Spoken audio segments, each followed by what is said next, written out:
Hi, ಎಲ್ಲರೂ ಹೇಗಿದ್ದೀರಾ? ಎಲ್ಲರೂ ಚೆನ್ನಾಗಿದ್ದೀರಾ ಅಂತ ಅನ್ಕೋತೀನಿ. ಸೊ ಈ ಒಂದು ವ್ಲಾಗ್ ಬಂದು 3 ಡೇಸ್ ವ್ಲಾಗ್ ಆಗಿರುತ್ತೆ.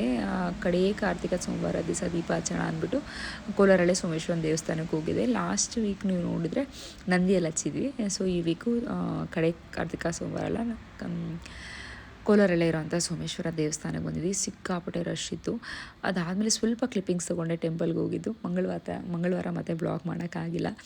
ಬುಧವಾರ ಮಾಡಿದೆ ಮತ್ತು ಗುರುವಾರ ಕಂಟಿನ್ಯೂ ಮಾಡಿದೆ ಬ್ಲಾಗನ್ನು. ಸೊ 3 ಡೇಸ್ ವ್ಲಾಗ್ ಇದಾಗಿರುತ್ತೆ. ಬನ್ನಿ ಹೇಗಾಗಿದೆ ಏನು ಅಂತ ನೋಡೋಣ. ಅದು ಸಿಕ್ಕಾಪಟ್ಟೆ ರಶ್ ಇದ್ದು, ತುಂಬ ಚೆನ್ನಾಗಿ ಮಾಡಿದರು. ಯಾರೆಲ್ಲ ಹೋಗಿದ್ರಿ ಕೋಲಾರಲ್ಲಿರೋ ಅಂಥವ್ರು ಸೋಮೇಶ್ವರನ ದೇವಸ್ಥಾನಕ್ಕೆ ಅನ್ನೋದನ್ನ ಕಮೆಂಟ್ ಮಾಡಿ ತಿಳಿಸಿ. ಅವತ್ತು ಡೆಕೋರೇಷನ್ ಎಲ್ಲ ತುಂಬ ಚೆನ್ನಾಗಿ ಮಾಡಿದರು. ತುಂಬ ಜನ ಇದ್ದರು. ನಾನು ಹೋಗಿ ಅಲ್ಲಿ ಕೇಳಿದೆ, ಅಲ್ಲಿ ಯಾರು ಇರ್ತಾರಲ್ಲ ಸಿಬ್ಬಂದಿಯವರು ದೇವಸ್ಥಾನದ್ದು, ಅವ್ರನ್ನ ಹೋಗಿ ಕೇಳಿದೆ, ಮಗು ಇದೆ ಪ್ಲೀಸ್, ನಿನ್ನ ಕ್ಯೂ ಜಾಸ್ತಿ ಇದೆ, ಅವನಿರೋದಿಲ್ಲ. ಕ್ರೌಡ್ ಜಾಸ್ತಿ ಇತ್ತು. ಮತ್ತು ಆ ದೀಪಗಳದ್ದು ಹಬೆ ಇಲ್ಲಿ ಒಳಗಡೆ ಏನು ಕಾಣಿಸಿದ್ದಾರೆ ಅಷ್ಟೆಲ್ಲ ಹೊರಗಡೆನೂ ಹಚ್ಚಿದ್ರು. ಹಬೆಗೆ ಮಗುಗೆ ಇನ್ನೂ ಇರಿಟೇಷನ್ ಆಗ್ತಿತ್ತು. ಹೋಗಿ ಪರ್ಮಿಷನ್ ಕೇಳಿದೆ, ಸರಿ ಅಂತ ಬಿಟ್ಟರು. ಡೈರೆಕ್ಟಾಗಿ ಹೋಗಿ ದರ್ಶನ ಮಾಡಿಕೊಂಡು, ಯಾರಾದರೂ ಮಕ್ಕಳಿರುವಂಥವ್ರು ಇದ್ದರೆ ಹೋಗಿ ಕೇಳಿ ಅನ್ನೋದ್ರು ಬಿಡ್ತಾರೆ. ಸುಮ್ಮನೆ ಕಷ್ಟಪಟ್ಕೊಂಡು ನಾವು ಕಷ್ಟಪಡೋದು ಓಕೆ, ಮಕ್ಕಳಿಗೆ ಸುಮ್ಮನೆ ಜನಗಳ ಮಧ್ಯೆ ಇದ್ದರೆ ಅವ್ರಿಗೆ ಉಸಿರಾಡೋಕ್ಕೆ ಸ್ವಲ್ಪ ಇರಿಟೇಷನ್ ಅಂತಲೇ ಅನಿಸುತ್ತೆ ಮಕ್ಕಳಿಗೆ. ಸೊ ಹಾಗಾಗಿ ಕೇಳಿದೆ, ಬಿಟ್ಟರು. ದರ್ಶನ ಮಾಡಿಕೊಂಡು ಪ್ರಸಾದ ಕೊಟ್ಟರು, ತಿಂದುಬಿಟ್ಟು ಆಟೋಲ್ಲಿ ಹೋಗಿದ್ದು ನಾವು. ಆಟೋಲ್ಲೇ ಮನೆಗೆ ಬಂದ್ವಿ. ಇವತ್ತು ಈವ್ನಿಂಗ್ ವಾಕ್ ಸ್ಟಾರ್ಟ್ ಆಗ್ತದೆ. ಅಡುಗೆ ಮಾಡ್ತಾಯಿದ್ದೀನಿ. ಸಾಂಬಾರು ಮಾಡಿಲ್ಲ ಬೆಳಗ್ಗೆ ಚಿತ್ರಾನ್ನ ಮಾಡಿದೆ. ಸೊ ಅದೇ ಆಯಿತು, ಮಾಡೋಕ್ಕಾಗಿಲ್ಲ. ಬೆಳಗ್ಗೆ ಟೈಮ್ ಆಗಿಬಿಡ್ತು, ಸ್ವಲ್ಪ ಕೆಲಸ ಎಲ್ಲ ಇತ್ತು. ಅದಕ್ಕೆ ಈಗ ಸಾಂಬಾರು ಮಾಡ್ತಾಯಿದ್ದೀನಿ. ಹೀರೆಕಾಯಿ ಮತ್ತು ಬೀನ್ಸ್ ಹಾಕ್ಬಿಟ್ಟು ಸಾಂಬಾರು ಮಾಡೋಣ ಅಂತಂದ್ಬಿಟ್ಟು. ಹೀರೆಕಾಯಿ ಬೀನ್ಸ್ ಎರಡು ನಮ್ಮ ತೋಟದ್ದೆ. ಸ್ವಲ್ಪ ಬಿಟ್ಟಿತ್ತು, ತುಂಬ ಬಿಟ್ಟಿಲ್ಲ, ಒಂದು 2 ಕಾಯಿ ಆ ಥರ ಬಿಟ್ಟಿತ್ತು. ನಾನು ಸಂಡೇ ಹೋದಾಗ ಕಿತ್ಕೊಂಡು ಬಂದಿದ್ದೆ. ಸೊ ಅದನ್ನು ಮಾಡ್ಕೋತಾ ಇದ್ದೀನಿ ಇವತ್ತು. ಮತ್ತು ಸ್ನ್ಯಾಕ್ಸು ಮಾಡಬೇಕು ಅಂತ ಹೇಳ್ತಾನೆ ನಮ್ಮ ಮಗ. ಮೊನ್ನೆ ಮಾಡಿ ಸ್ನ್ಯಾಕ್ಸ್ ಖಾಲಿ ಆಯಿತು. ನಾನು ಆಮೇಲೆ ವಿಡಿಯೋನೇ ಮಾಡಿಲ್ಲ ಬಿಡಿ, ಇತ್ತೀಚೆಗೆ ವಿಡಿಯೋಸೇ ಮಾಡೋಕ್ಕೆ ಸರಿಯಾಗಿ ಆಗ್ತಿಲ್ಲ. ಇವತ್ತು ಮಕಾನ ಯೂಸ್ ಮಾಡಿ ಒಂದು ಸ್ನ್ಯಾಕ್ಸ್ ರೆಸಿಪಿನ ಮಾಡೋಣ ಅಂತ ಅಂದ್ಕೊಂಡಿದ್ದೀನಿ. ಮಕ್ಕಳಿಗೆ ಹೆಲ್ತಿಯಾಗಿ ಆರಾಮಾಗಿ ಮನೇಲಿ ಮಾಡಿಕೊಡ್ಬೋದು. ಈಸಿಯಾಗಿ ಒಂದು ಸ್ವಲ್ಪ ಟೈಮ್ ಕೊಟ್ಟರೆ ಸಾಕು, ಹೆಲ್ತಿಯಾಗಿ ಮಾಡ್ಬೋದು. ಬನ್ನಿ ಇವತ್ತು ರೆಸಿಪಿನ ಶೇರ್ ಮಾಡ್ತೀನಿ. ಬನ್ನಿ ಬನ್ನಿ ಬನ್ನಿ ಬನ್ನಿ ಬನ್ನಿ. ಮಗು ರೆಡಿ ಆಗ್ಬಿಟ್ಟಿದ್ದಾನೆ. ಆಲ್ಮೋಸ್ಟ್ ಒಂದು 10 ಡೇಸಿಂದ 10-15 ಡೇಸಿಂದ ನಡಿಯಕ್ಕೆ ಸ್ಟಾರ್ಟ್ ಮಾಡಿದ್ದಾನೆ. ನಡೀತಾನೆ, ತುಂಬ ಹೊತ್ತು ನಡೀತಾನೆ. ಸ್ವಲ್ಪ ಭಯ ಆಯ್ತು ಒಂದು ವರ್ಷ ಕುತ್ಕೊಬಿಡ್ತಾನೆ, ಬೀಳಲ್ಲ, ತಗಲ್ಸ್ಕೊಳ್ಳಲ್ಲ, ಆರಾಮಾಗಿ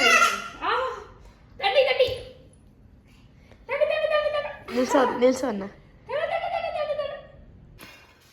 ಈಗ ಸ್ನ್ಯಾಕ್ಸ್ ಮಾಡೋಣ ಅಂತ ಅಡುಗೆ ಎಲ್ಲ ಆಯಿತು. ಮುದ್ದೆ ಮಾಡಿಟ್ಟಿದ್ದೀನಿ, ಊಟ ಮಾಡಬೇಕು. ಅಷ್ಟರಲ್ಲಿ ಇದನ್ನು ಮಾಡ್ಕೊಬಿಡೋಣ ಅಂತ ಮಾಡ್ತಾ ಇದ್ದೀನಿ. ಕ್ಯಾರಮಲ್ ಮಕಾನ ತುಂಬ ಸಿಂಪಲಾಗಿ ಮಾಡ್ಕೋಬೋದು. ಮಕಾನ ರೋಸ್ಟ್ ಮಾಡ್ಕೋಬೇಕು, ಈ ಥರ ಮಾಡಬೇಕು. ಸ್ವಲ್ಪ ಆಗಬೇಕು, ಅದ ತಕ್ಷಣ ಪುಡಿ ಆಗುತ್ತೆ. ಇದನ್ನು ಹುರಿದಿಟ್ಬಿಡೋಣ, ಆಮೇಲೆ ಮಾಡೋಣ ಅಂತ. ತುಂಬ ಈಸಿ ರೆಸಿಪಿ. ಹಾಗೆ ಮಗುಗೆ ಸರಿ ಮಾಡಬೇಕು. ಸರಿ ಪೌಡ್ರ್ ಖಾಲಿ ಆಗಿದೆ. ಸೊ ಅದಕ್ಕೆ ಅದನ್ನು ಮಾಡ್ಕೊಳ್ಳೋಣ ಅಂತ ರಾಗಿ ಸರಿದು ಎಲ್ಲ ತರಿಸಿದ್ದೀನಿ. ಇದನ್ನೆಲ್ಲ ಮಾಡ್ಕೋಬೇಕು. ರಾಗಿ ನೆನೆಸಿಟ್ಟಿದ್ದೀನಿ ಅಲ್ಲಿ. ಮೊಳಕೆ ಕಟ್ಟಬೇಕು. ಮೊಳಕೆ ಕಟ್ಟಿ ಆಮೇಲೆ ಸರಿ ಮಾಡೋವಂಥದ್ದು. ಇದು ಆಲ್ಮೋಸ್ಟ್ ಆಗಿದೆ, ಸ್ವಲ್ಪ ಹಾಡ್ಕೊಂಡು.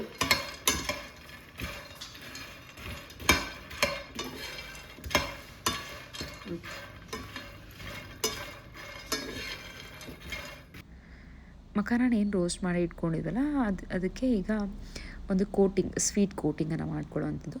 ನಾನಿಲ್ಲಿ ಬೆಲ್ಲನ ಹಾಕ್ಕೊಂಡಿದ್ದೀನಿ. ಇಲ್ಲಿ ಶುಗರ್ನೂ ಕೂಡ ಯೂಸ್ ಮಾಡಿದ್ರೆ ಬೆಲ್ಲ ಹಾಕಿ ಹೆಲ್ತ್ಗೂ ಒಳ್ಳೆಯದು, ಟೇಸ್ಟು ಚೆನ್ನಾಗಾಗುತ್ತೆ. ನೀವು ಮಕಾನ ಎಷ್ಟು ತೊಗೊಂಡಿದ್ರೆ ಅದಕ್ಕೆ ನೋಡಿಕೊಂಡು ಇಲ್ಲಿ ಬೆಲ್ಲನ ಯೂಸ್ ಮಾಡ್ಕೋಬೇಕಾಗುತ್ತೆ. ಬೆಲ್ಲ ಹಾಕ್ಕೊಂಡು ಒಂದು ಸ್ಪೂನಷ್ಟು ನೀರನ್ನು ಹಾಕೋಬೇಕು. ಜಾಸ್ತಿ ಹಾಕೋಬಿಡಿ, 1 ಸ್ಪೂನಷ್ಟು ಅಷ್ಟೇ ನೀರನ್ನು ಹಾಕ್ಕೊಂಡು ಸ್ವಲ್ಪ ಚೆನ್ನಾಗಿ ಇದು ಮಾಡ್ಕೊಳ್ಳಿ. ಇದು ಪೌಡರ್ ಇದ್ದರೆ ತುಂಬ ಚೆನ್ನಾಗಾಗುತ್ತೆ. ನನ್ನ ಹತ್ರ ಪೌಡರ್ ಖಾಲಿಯಾಗಿತ್ತು, ನಾನು ಮನೇಲೆ ಕುಟ್ಟಿರೋವಂತಹ ಬೆಲ್ಲನ ಹಾಕ್ಕೊಂಡಿದ್ದೀನಿ. ಇವೆಲ್ಲ ಎಲ್ಲ ಚೆನ್ನಾಗಿ ಕರಗಲಿ. ಸೊ ನೊರೆ ಬರೋಂಗೆ ಸ್ಟಾರ್ಟ್ ಆಗುತ್ತಲ್ಲ, ಬಬಲ್ಸ್ ಬರೋಕ್ಕೆ. ಸೊ ಅಲ್ಲಿ ತನಕ ಚೆನ್ನಾಗಿ ಫ್ರೈ ಮಾಡ್ಕೊಳ್ಳಿ, ಅಂದರೆ ಚೆನ್ನಾಗಿ ಹುರ್ಕೊಳ್ಳಿ. ಇದಕ್ಕೆ ಒಂದೇ ಒಂದು ಚಿಟಿಕೆ ಅಷ್ಟು ಸೋಡಾನ ಹಾಕ್ಕೊಂಡಿದ್ದೀನಿ, ಜಾಸ್ತಿ ಇಲ್ಲ, ಒಂದೇ ಒಂದು ಚಿಟಿಕೆ. ಸೋಡಾ ಹಾಕೋದು ಏನಕ್ಕಪ್ಪ ಅಂತಂದರೆ ನಾವು ಮಕಾನ ಇದಕ್ಕೆ ಹಾಕಿದಾಗ ಒಂದಕ್ಕೊಂದು ಅಂಟೋದಿಲ್ಲ. ಸೋಡಾ ಹಾಕಿಲ್ಲ ಅಂದರೆ ಒಂದಕ್ಕೊಂದು ಅಂಟ್ಕೊಬಿಡುತ್ತೆ, ಬೆಲ್ಲದ ಪಾಕ ಅಲ್ವಾ. ಸೊ ಅದಕ್ಕೆ ಫುಲ್ ಪಾಕನೂ ಬರೋಂಗಿಲ್ಲ. ಇದು ಈ ರೀತಿ ನೊರೆ ಬಂದರೆ ಸಾಕಾಗುತ್ತೆ. ಫ್ಲೇಮು ಫುಲ್ ಉರಿ ಕಡಿಮೆ ಇಟ್ಕೊಂಡು ನೀವು ಮಾಡ್ಕೋಬೇಕಾಗತ್ತೆ. ಉರಿ ಜಾಸ್ತಿ ಇಟ್ಕೊಂಡ್ರೆ ಬೆಲ್ಲ ಗಟ್ಟಿ ಆಗಿಬಿಡುತ್ತೆ ಜಾಸ್ತಿ. ಈಗ ಸ್ಟವ್ನ ಆಫ್ ಮಾಡ್ಕೊಂಡಿದ್ದೀನಿ ನಾನು. ಈಗ ನೀಟಾಗಿ ಮಿಕ್ಸ್ ಮಾಡ್ಕೊಳ್ಳಿ. ನೀವು ಬೇಕು ಅಂತಂದರೆ ಸ್ಲಿಮ್ಮಲ್ಲಿ ಇಟ್ಕೊಂಡು ನೀವು ಮಿಕ್ಸ್ ಮಾಡ್ಕೋಬೋದು ಇದನ್ನು. ಇಷ್ಟೇ. ಇದನ್ನು ಚೆನ್ನಾಗಿ ಮಿಕ್ಸ್ ಮಾಡಿಕೊಂಡ್ರೆ ಒಂದು ರೆಸಿಪಿ ರೆಡಿ. ತುಂಬ ಸಿಂಪಲ್ಲು ಬಟ್ ತುಂಬ ಹೆಲ್ತಿ. ಮಖಾನ ಮಕ್ಕಳು ಕೊಡೋದ್ರಿಂದ ಸಿಕ್ಕಾಪಟ್ಟೆ ಹೆಲ್ತಿ ಆಗಿರುತ್ತೆ. ಸೊ ಮಖಾನನ ಆದಷ್ಟು ಮಕ್ಕಳು ಕೊಡಿ, ನೀವು ಕೂಡ ತಿನ್ನಿ, ತುಂಬ ಒಳ್ಳೆಯದು. ನೋಡ್ಬೋದು ಇಷ್ಟೇ, ತುಂಬ ಸಿಂಪಲ್ ರೆಸಿಪಿ. ನನ್ನ ಮಗ ಅಂದರು ತುಂಬ ಇಷ್ಟಪಟ್ಟು ತಿಂತಾರೆ. ಇಬ್ಬರು ಮಕ್ಕಳು ಅಷ್ಟೇ, ದೊಡ್ಡವನು ಅಷ್ಟೇ, ಚಿಕ್ಕವನು ಅಷ್ಟೇ. ಮಗುಗೆ ಕೊಡೋದು ತುಂಬ ಒಳ್ಳೆಯದು. ನಾನು ಸ್ವೀಟ್ ಕೊಡೋದೇ ಇಲ್ಲ ಅಂತ ಇಲ್ಲ. ನಾನು ಬೆಲ್ಲ ಮತ್ತು ಕಲ್ಸಕ್ಕರೆ ಕೊಡ್ತೀನಿ. ಕಲ್ಸಕ್ಕರೆ ಒಳ್ಳೆಯದು ಅಂತಾರೆ. ಶುಗರ್ ಕೊಡೋದಿಲ್ಲ. ಬೆಲ್ಲ ಮತ್ತು ಕಲ್ಸಕ್ಕರೆ ಜಾಸ್ತಿ ಕೊಡೋಲ್ಲ. ಬಿಡಿ ಆಗಿದೆ, ಏನೂ ಗಟ್ಟಿ ಆಗೋದಿಲ್ಲ. ಸ್ವಲ್ಪ ಸೋಡಾ ಹಾಕೋದ್ರಿಂದ, ಸೋಡಾ ಹಾಕಿಲ್ಲ ಅಂದರೆ ಗಟ್ಟಿ ಆಗುತ್ತೆ. ಇವಾಗ ಇದನ್ನ ಆರಿಸ್ಕೊಂಡ್ಬಿಟ್ಟೆ ಆಮೇಲೆ ಬಾಕ್ಸ್ಗೆ ಹಾಕೋದು.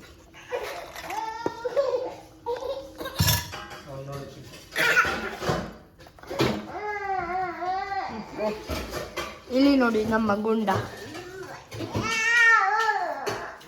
ಸೂಪರ್.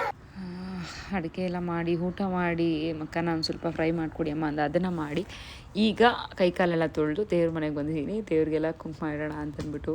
ನಾಳೆ ಅಮಾವಾಸ್ಯೆ ಇದೆ, ಥರ್ಸ್ಡೇ. ಇವತ್ತೇ ಆ್ಯಕ್ಚುಲಿ ಮಧ್ಯಾಹ್ನಕ್ಕೆ ಅಮಾವಾಸ್ಯೆ ಸ್ಟಾರ್ಟ್ ಆಗುತ್ತೆ ಅಂತ ಹೇಳ್ತಾ ಇರಲ್ಲ. ಅಷ್ಟರಲ್ಲಿ ದೇವ್ರ ಸಾಮಾನೆಲ್ಲ ತೊಳೆದು ಬಿಡೋಣ ಅಂತ ಬೆಳಗ್ಗೆನೇ ನನ್ನ ಮಗ ಪೂಜೆ ಮಾಡಿದ್ದ. ಸೊ ನಾನು ಸ್ನಾನ ಮಾಡಿಕೊಂಡು ದೇವ್ರ ಮನೆ ಎಲ್ಲ ಕ್ಲೀನ್ ಮಾಡಿ ದೇವ್ರ ಸಾಮಾನೆಲ್ಲ ತೊಳೆದಿಟ್ಟೆ. ಚಿಕ್ಕವ್ರನ್ನ ಮಲಗಿಸಿ ಅವ್ನು ಎದ್ದಿರೋಷ್ಟೆಲ್ಲ ಮಾಡೋಣ ಅಂತ ಎಲ್ಲ ತೊಳೆದು ಒರೆಸ್ತಾ ಇದ್ದೆ. ಎದ್ಬಿಟ್ಟ.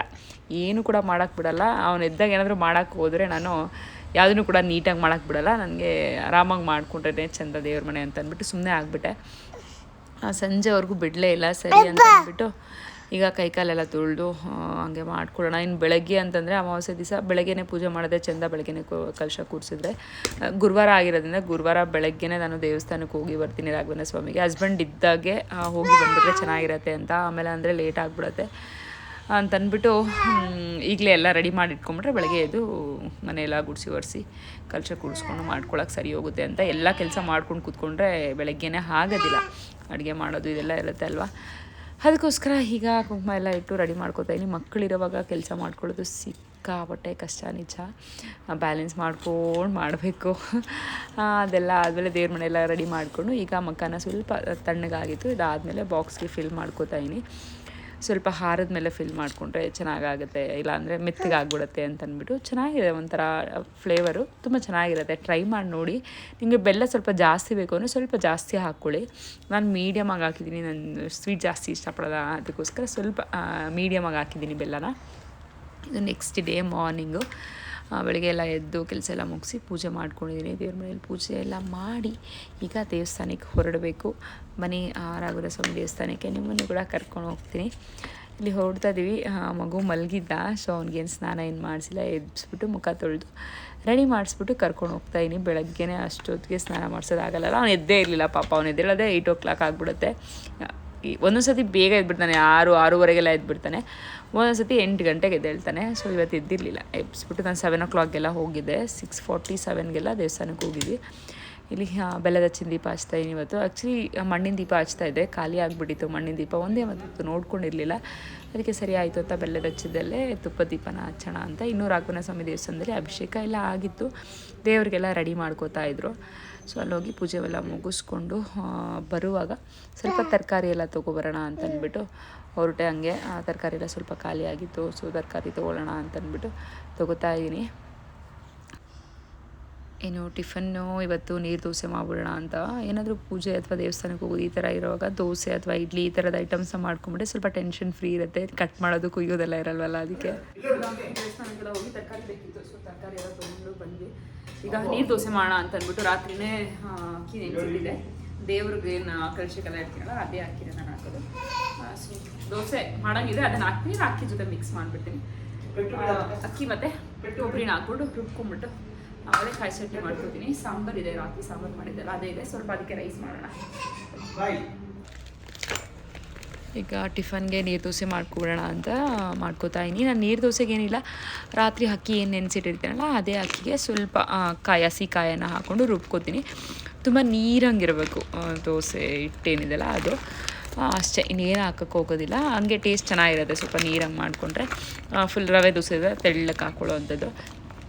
ಹೀಗೆ ಅದಕ್ಕೆ ಕಾಯಿ ಚಟ್ನಿ ಮಾಡಿದ್ರೆ ತುಂಬ ಚೆನ್ನಾಗಿರುತ್ತೆ. ನಮ್ಮ ಮನೇಲಿ ಕಾಯಿ ಚಟ್ನಿ ಮಾಡಿದ್ರೆ ನನ್ನ ಮಗನಿಗೆ ಅಷ್ಟು ಇಷ್ಟ ಆಗೋಲ್ಲ, ಕಡಲೆ ಬೀಜ ಚಟ್ನಿನೇ ಬೇಕು. ಅದಕ್ಕೆ ಕಡಲೆ ಬೀಜ ಕಾಯಿ ಎರಡನ್ನೂ ಮಿಕ್ಸ್ ಮಾಡಿ ಚಟ್ನಿನ ಮಾಡ್ಕೊಂಡಿದ್ದೆ. ಹಸ್ಬೆಂಡು ಮಗ ಎಲ್ಲ ಟಿಫನ್ ಮಾಡಿ ಹೊರಟರು. ಸೊ ಈಗ ನನಗೆ ಮಾಡ್ಕೋತಾ ಇದ್ದೀನಿ. ನನ್ನ ಚಿಕ್ಕ ಮಗನಿಗೆ ಫುಲ್ ನಿದ್ದೆ ಬಂದುಬಿಟ್ಟಿದೆ, ಬೆಳಗ್ಗೆ ಬೇಗ ಎಬ್ಸಿದ್ನಲ್ಲ. ಸೊ ನಾನು ಟಿಫನ್ ತಿಂದು ಅವನಿಗೂ ಟಿಫನ್ ತಿನ್ನಿಸಿ ಮಲಗಿಸ್ಬಿಟ್ಟೆ. ಅದಾದಮೇಲೆ ಇಲ್ಲಿ ಸರಿ ಮಾಡೋಕ್ಕೆ ಅಂತ ಒಂದಷ್ಟು ಕಾಳುಗಳನ್ನೆಲ್ಲ ನೆನೆಸಿಟ್ಟಿದ್ನಲ್ಲ, ನೆನೆ ಕಾಳು ನೆನೆಸಿರೋ ತೋರಿಸಿಲ್ಲ ಅನಿಸುತ್ತೆ. ರಾಗಿ ಮತ್ತು ಹೆಸರು ಕಾಳು, ಕಡಲೆಕಾಳು ಎರಡನ್ನೂ ಕೂಡ ನೆನೆಸಿಟ್ಟಿದ್ದೆ. ಸರಿ ರೆಸಿಪಿ ಕೂಡ ತುಂಬ ಜನ ಕೇಳ್ತಾಯಿದ್ದೀರಾ, ಸೊ ಶೇರ್ ಮಾಡ್ತೀನಿ. ತುಂಬ ಅಂದರೆ ಒಂದಿಬ್ಬರು ಕೇಳಿದ್ರಿ ಸರಿ ರೆಸಿಪಿನೂ ಕೂಡ ತೋರಿಸಿ, ರಾಗಿ ಸರಿ ಕೂಡ ಅಂತ ಸರ್ಲ್ಯಾಕ್ ರೆಸಿಪಿ ತೋರಿಸಿದಾಗ ಅದಕ್ಕೆ ತೋರಿಸ್ತೀನಿ. ಈಗ ಪ್ರಿಪೇರ್ ಮಾಡ್ತಾಯಿದ್ದೀನಿ ಎಲ್ಲ ಕೂಡ. ಇದು ಪ್ರೋಸೆಸ್ ತುಂಬ ತೊಗೊಳುತ್ತೆ. ನಾನು ನಿಮಗೆ ಆಲ್ರೆಡಿ ಶೇರ್ ಮಾಡಿದ್ದೀನಿ, ನಾನು ರಾಗಿ ಮಾಲ್ಟ್ ಏನು ಸೇಲ್ ಮಾಡ್ತಿದ್ದೆಲ್ಲ ಮುಂಚೆ. ಸೊ ಆವಾಗ ನೋಡಿರ್ತೀರ ನೀವು ನಾನು ಯಾವ ರೀತಿ ಮಾಡ್ತಿದ್ದೆ, ಅದೇ ರೀತಿಯೇ ಈಗ ಮಕ್ಕಳಿಗೆ, ಚಿಕ್ಕ ಮಕ್ಕಳಲ್ವ, ಇನ್ನು 1 year ಒಳಗಿರೋ ಮಕ್ಕಳಾಗಿರೋದ್ರಿಂದ ಸಿರಿಧಾನ್ಯಗಳೆಲ್ಲ ಏನು ಆಗ್ತಿಲ್ಲ, ಬರೀ ಹೆಸರು ಕಾಳು, ಕಡಲೆಕಾಳು ಮತ್ತು ಗೋಧಿ ಇದೆಲ್ಲ ತೋರಿಸ್ತೀನಿ ನಿಮಗೆ ನೆಕ್ಸ್ಟು. ಸೊ ಅದನ್ನೆಲ್ಲ ಹಾಕಿ ಮಾಡೋ ಅಂಥದ್ದು. ಇಲ್ಲಿ ಮೊಳಕೆ ಕಟ್ಟೋ ಅಂಥದ್ದನ್ನು ಮಾತ್ರ ಕಟ್ಕೊಂಡಿದ್ದೀನಿ. ರಾಗಿ ಅದೆಲ್ಲ ಮೊಳಕೆ ಬಂದಿದೆ. ಅಂದರೆ ಮೊಳಕೆ ಬಂದಾದಮೇಲೆ ನಾವು ಬೇರೆಯನ್ನೆಲ್ಲ ಹುರಿದು ಮಾಡ್ಕೊಳ್ಳೋ ಅಂಥದ್ದು ಪ್ರೋಸೆಸ್ ನೆಕ್ಸ್ಟ್ ತೋರಿಸ್ತೀನಿ. ಸೊ ಮೊಳಕೆ ಕಟ್ಟಕ್ಕೆ ಇಟ್ಬಿಟ್ಟು ಈಗ ರೂಮಿಗೆ ಬಂದೆ. ರೂಮೆಲ್ಲ ಸ್ವಲ್ಪ ಕ್ಲೀನ್ ಮಾಡ್ಕೊಳ್ಳೋಣ ಅಂತ ಅಂದ್ಬಿಟ್ಟು ವೀಕ್ಲಿ ಒನ್ಸ್ ಬೆಡ್ಶೀಟ್ ಚೇಂಜ್ ಮಾಡಿಬಿಡ್ತೀನಿ. ನಾನು ಯೂಶ್ವಲಾಗಿ ಬುಧವಾರ ಬೆಡ್ಶೀಟ್ನ ಚೇಂಜ್ ಮಾಡ್ಕೊಬಿಡ್ತೀನಿ. ಪ್ರತಿ ವಾರಕ್ಕೆ ಒಂದು ದಿವಸ ಇಲ್ಲ 3 daysಗೆ ಒಂದು ಸತಿ ಬೆಡ್ಶೀಟ್ ಚೇಂಜ್ ಮಾಡಲೇಬೇಕಾಗುತ್ತೆ. ಮಗು ಇರೋದ್ರಿಂದ ಗೊತ್ತಿರುತ್ತಲ್ಲ, ಮಕ್ಕಳಿದ್ದಾರೆ ಅಂದರೆ ಗಲೀಜು ಅದು ಇದು ಸುಸು ಎಲ್ಲ ಮಾಡ್ತಿರ್ತಾರೆ. ಅದಕ್ಕೆ ಪ್ರತಿ ಬುಧವಾರ, ಅದೇ ಯಾವಾಗೋ ಮಾಡೋಣ ಅಂತಂದರೆ ಅದು ಆಗೋದಿಲ್ಲ ಅಂತ ಇಂತಿಂಥ ವಾರ ಇಂತಿಂಥದ್ದಂತ ಮೈಂಡ್ ಫಿಕ್ಸ್ ಮಾಡ್ಕೊಂಬಿಟ್ಟಿದ್ದೀನಿ. ಸೊ ಅವತ್ತದನ್ನ ಮಾಡ್ಕೋಬೇಕು ಅನ್ನೋ ಥರ ಎವ್ರಿ ವೀಕ್ ವೆಗ್ನೆಸ್ಡೇ ಸೊ ಬೆಡ್ಶೀಟ್ಸ್ನ ಚೇಂಜ್ ಮಾಡ್ಕೊಬಿಡ್ತೀನಿ. ಬೆಡ್ಶೀಟ್ಸ್ ಇರ್ಬೋದು ಅಥವಾ ಸೋಫಾ ಕವರ್ಸ್ ಇರ್ಬೋದು, ಈ ಥರದನ್ನೆಲ್ಲ ಕೂಡ ವಾಶಿಗೆ ಹಾಕ್ಬಿಡ್ತೀನಿ. ಆವಾಗ ನೀಟಾಗಿರುತ್ತೆ. ಮಕ್ಕಳಿರೋವಾಗ ಅದು ಸೇಫ್ ಕೂಡ ಅಲ್ವಾ, ಮಕ್ಕಳಿಗೆ ಅಲರ್ಜಿ ಆಗೋದು, ಡಸ್ಟ್ ಅಲರ್ಜಿ ಆಗೋದು ಈ ಥರದ್ದೆಲ್ಲ ಏನೂ ಆಗದೇ ಇರುತ್ತೆ ಅಂತ ಅಂದ್ಬಿಟ್ಟು ಇದನ್ನು ಮಾಡ್ಕೋತೀನಿ. ನೋಡ್ಬೋದು ನನ್ನ ಮಗ ಆರಾಮಾಗಿ ಆಟ ಆಡ್ಕೊಂಡಿದ್ದಾನೆ. ಒಂದೊಂದ್ಸರಿ ತುಂಬ ಚೆನ್ನಾಗಿ ಆಟ ಆಡ್ಕೊಂಡಿದ್ದಾನೆ, ಒಂದೊಂದ್ಸರಿ ತುಂಬ ಗಲಾಟೆ ಮಾಡಿಬಿಡ್ತಾನೆ. ಈಗ ಆಟ ಆಡ್ಕೊಂಡು ಬಾಲ್ ಏನೋ ಸಿಕ್ಬಿಟ್ಟಿದೆ, ಚೆನ್ನಾಗಿ ಆಟ ಆಡ್ಕೊಂಡಿದ್ದಾನೆ.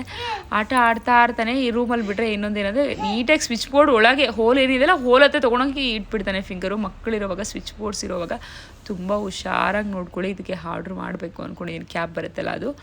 ಅಂದರೆ ನಮ್ಮನೇಲಿ ಸ್ವಿಚ್ ಬೋರ್ಡ್ ಹೋಲ್ ಏನಿದೆಯಲ್ಲ ಅದಕ್ಕೆ ಕ್ಯಾಪ್ ಅವರೇ ಕೊಟ್ಬಿಟ್ಟಿದೆ. ಅದು ಒಳಗಡೆ ತನಕ ಹೋಗಲ್ಲ, ಸ್ವಲ್ಪ ಅಷ್ಟೇ ಹೋಗುತ್ತೆ, ಒಳಗಡೆ ಕ್ಯಾಪ್ ಬರುತ್ತೆ.